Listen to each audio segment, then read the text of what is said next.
What's good, guys? We are here in Kiev now, and we are going on a little trip.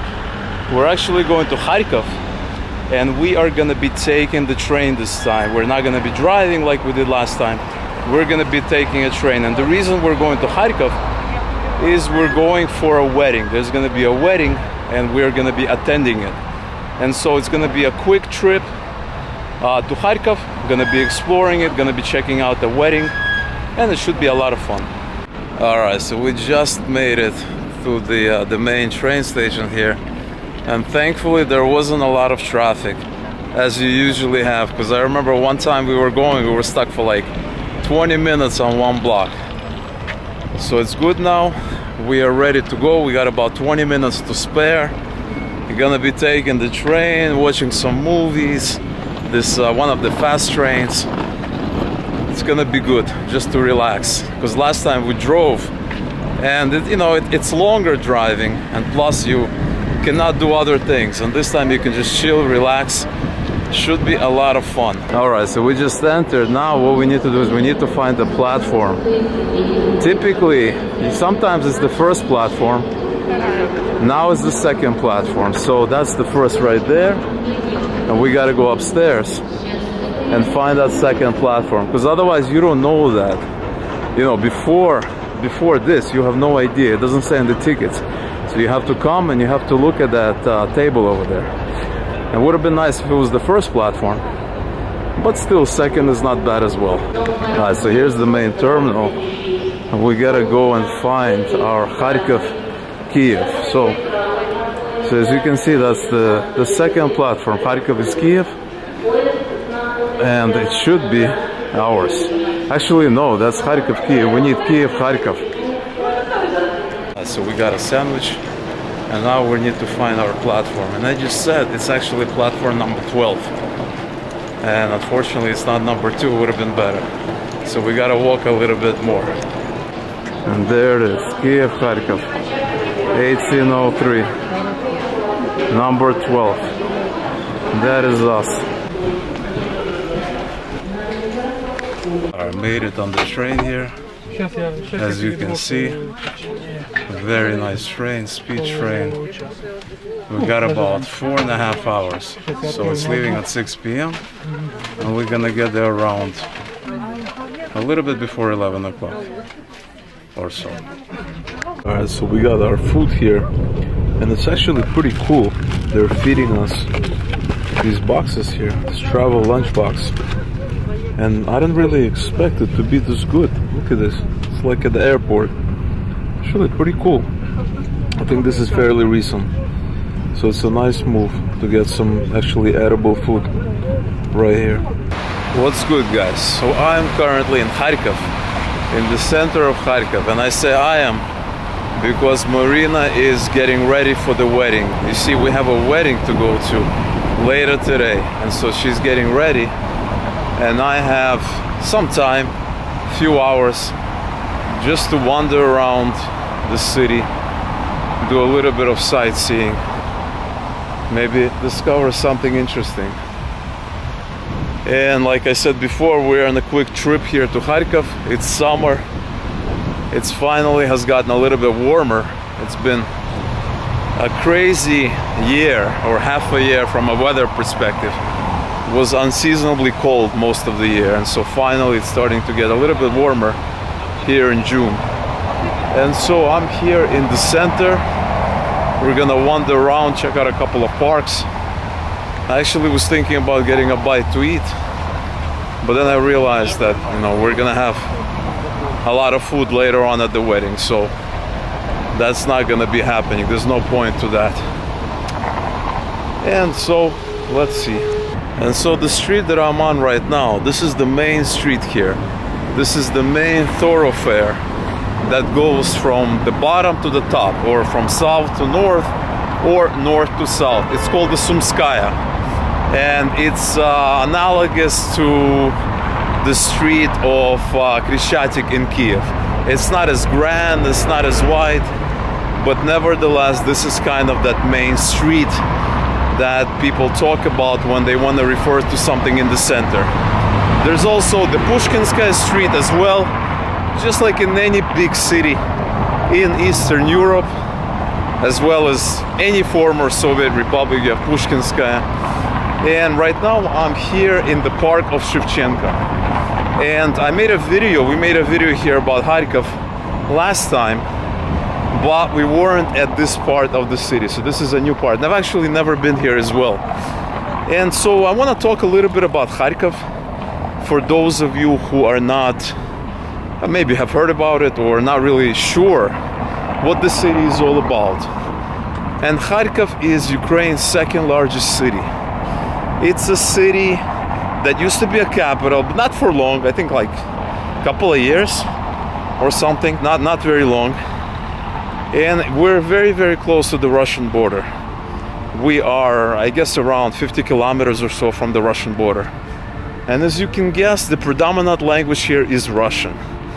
Obviously, the government language is Ukrainian, and so all the paperwork, all the forms are gonna be in Ukrainian. But even in government organizations, every person-to-person interaction is gonna be done in Russian. That's the thing about Ukraine, is that the official language is Ukrainian, but the more east you move, the more predominant the Russian language becomes. And so that is the thing about, something to understand. The language issue is very complex here in Ukraine. And that's just how it is. So here I am in the main park here. It's gorgeous. And the thing about Kharkov is that it's a very clean city. It's a very kind of Soviet, very grandiose city. Big, big squares, big parks. There's a park Gorky, which I actually made in one of my previous videos. We talked about it. I was walking around with Marina. And here I am in another park, and it's clean, it's orderly, it's cleaner than Kiev, I would even argue. The city is a little bit more, it's cleaner than Kiev. It's a little bit more organized, that kind of thing. And it's a glorious day. It's actually like 22 degrees right now, beautiful day, and the park is great, not too hot, not too cold.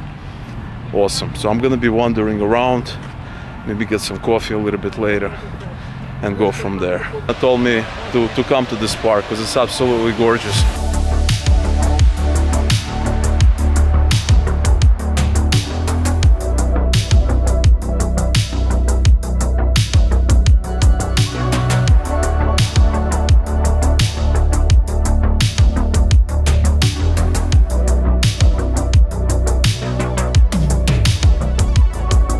And so I thought that the park ends right here where the fountain is, but if you walk a little bit past it, you have more fountains, you have more things. You have a little lake here, a little body of water here, you have people.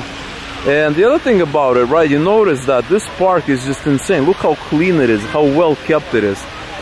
It's not something you're really gonna find in Kiev, because Kiev is a little bit more messier city. It's a little bit more I wouldn't say dirtier, it's just a little bit less kept. It's a more unkept city. But this is absolutely gorgeous here. And then you got this thing in the distance. At first somehow I thought it was real people just from a distance. But as you can see, it's some monkeys with musical instruments. So I'm not really sure what that is all about. But that is actually pretty cool. Pretty nice. Pretty gorgeous here. And so what else can I tell you about Kharkov? So the fact that it's so east in Ukraine, right? It's all the way on the eastern edge. That tells you that it's very Eastern European. And so, I'm a fan of Eastern Europe. I love it. I love the mentality. I love all of these things.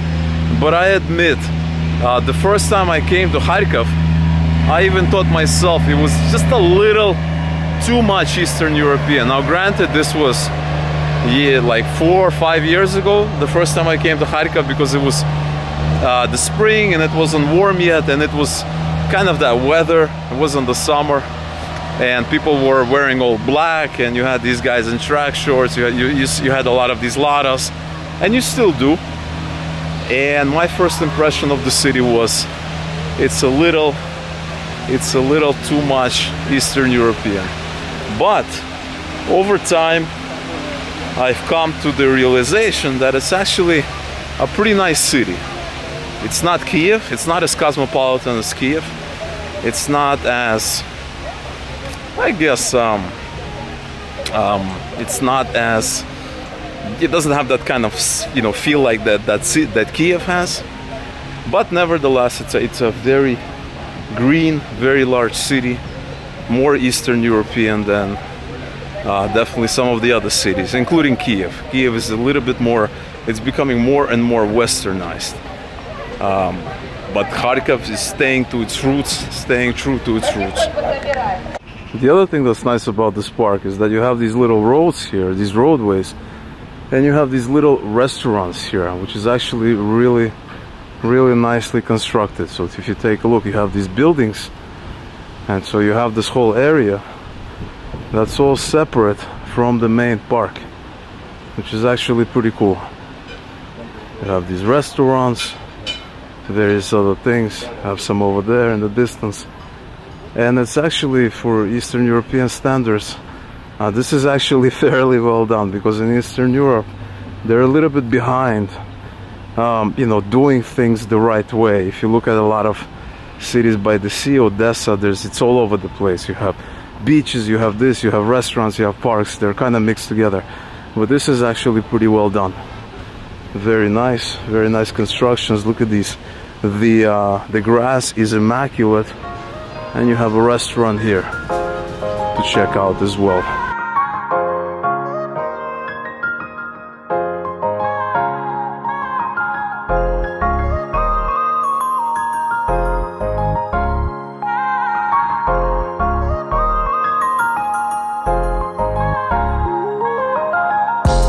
I'm kind of tempted to go in and try it, but I gotta remind myself that I'm gonna be eating in several hours, and a nice fast is never a bad thing, honestly.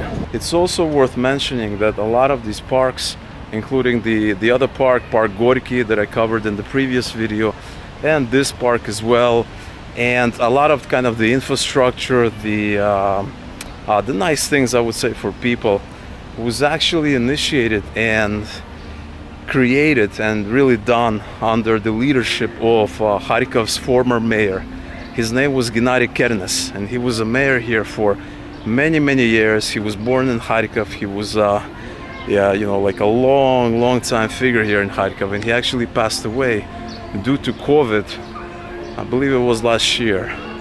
And you know, there was also bad things about him, corruption, stuff like that.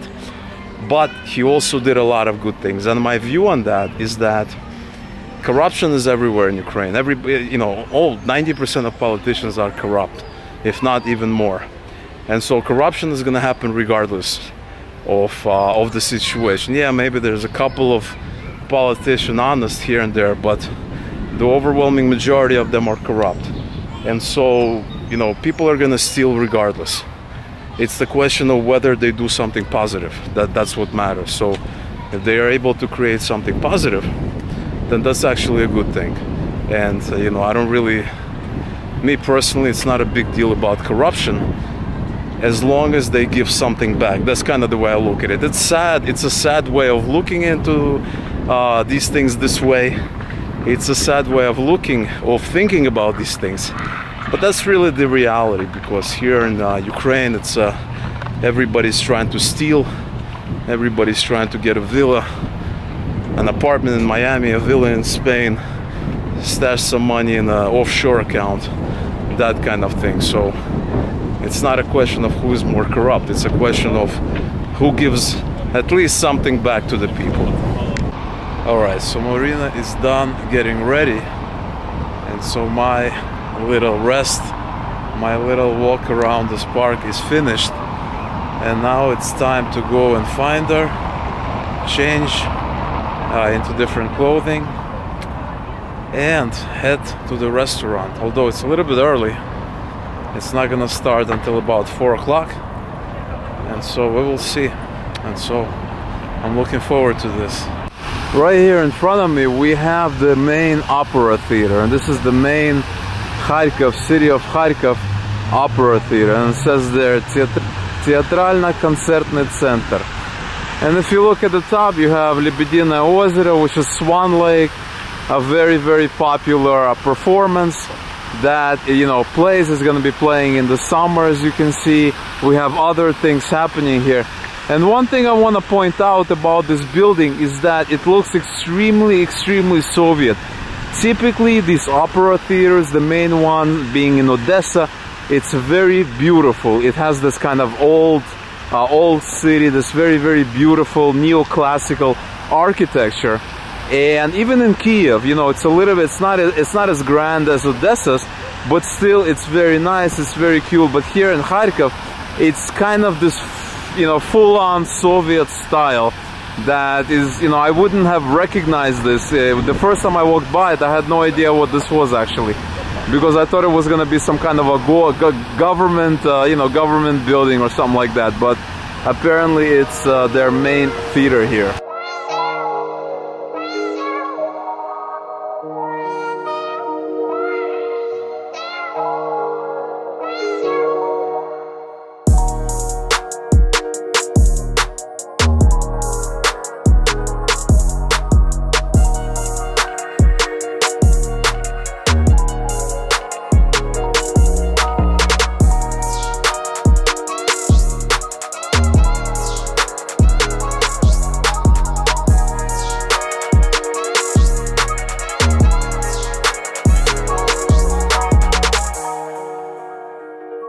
Here we are at the wedding, at the area where the reception is gonna be. And take a look at all of this. This is what it looks like. Here's Marina. And this is the lake right here. And this is the whole area here. It's a restaurant, and this is where the reception is gonna be in like half an hour or so. And it's a beautiful day because it's not too hot, not too cold. We got some music. We got some champagne here, so it looks like it's gonna be perfect, because tomorrow they said it's gonna rain, so it's gonna be awesome. I'm gonna be taking some more videos as it's gonna be happening live. And so you got all of this territory. You got the lake over there, you got this place, you got that place, you got this place. This is kind of the main reception area where it's gonna be happening. And then that's the entrance right here. The territory here, and look how huge it is. You have all of these little areas here, you have these little houses, you have these things, lots of greenery. Just gorgeous today. Very beautiful.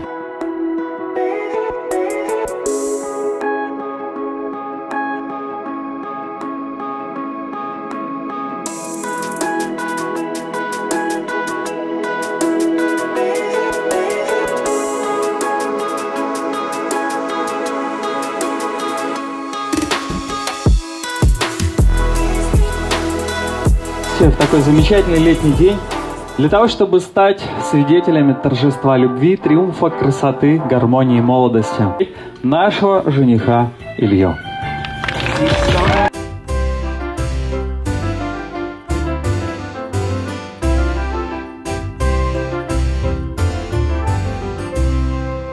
В знак того согласия, что вы готовы соединить не просто свои судьбы, но и в каком-то смысле соединить свои паспорта, обменяться подписями.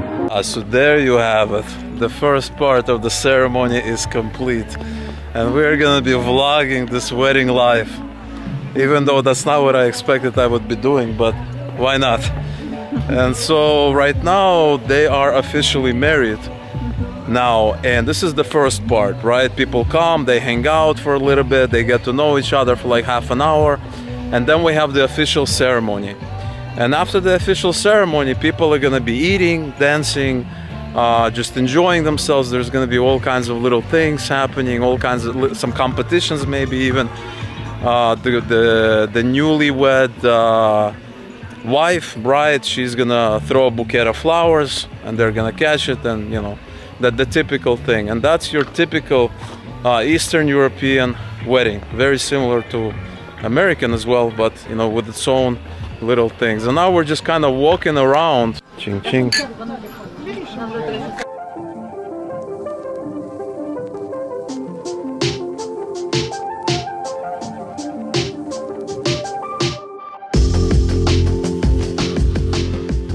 And this is the inside of the restaurant.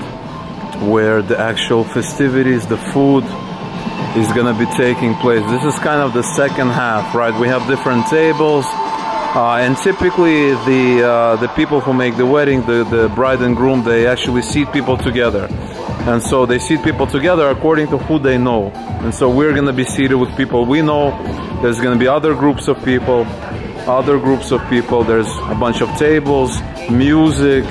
There's gonna be a projector too. It's gonna be a lot of fun.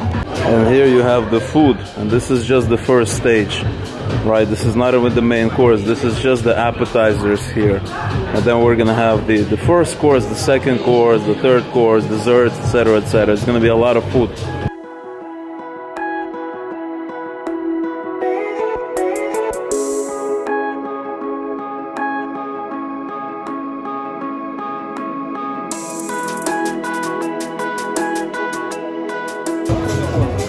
And this right here is a tradition here in Ukraine, is that they're gonna be going forward and they're gonna be met at the end, the young people. Ломайте каравай!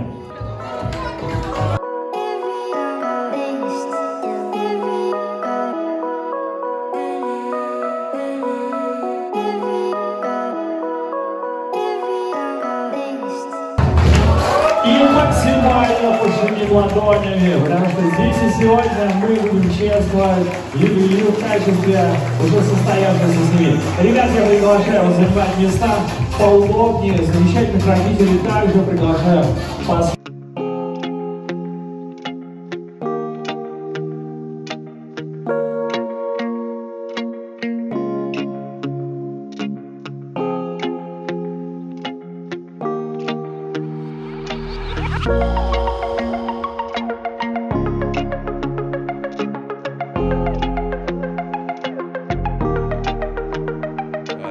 It's about 11 o'clock, a little bit past 11, and we are about to go home now.